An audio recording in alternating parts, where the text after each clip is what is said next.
Good afternoon. Ano ta ngayon? May best ba ngayon? Wala pa rin kaming klase. Pero, mandami nilang ginagawa sa kanilang mga gawain sa paaralan. Isisend lang sa amin mga telepono sa isa't isa ng mga magulang dahil may choice kami.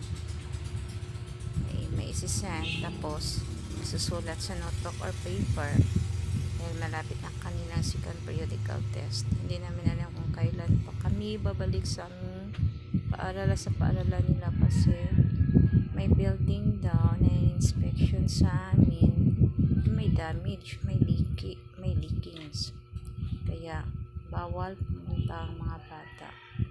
Hanggang ngayon, in-inspection pa ng mga engineering dito sa Cebu ang aming paaralan.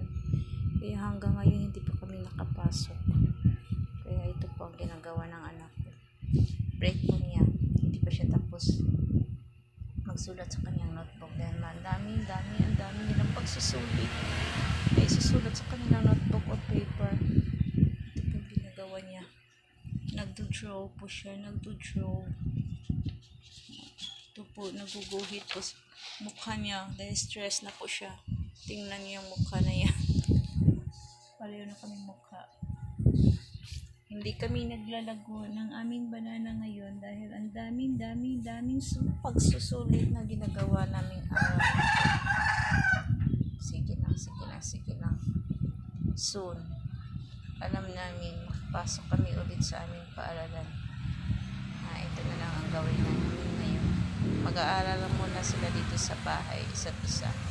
Ang mga bata, bye-bye, God bless you all.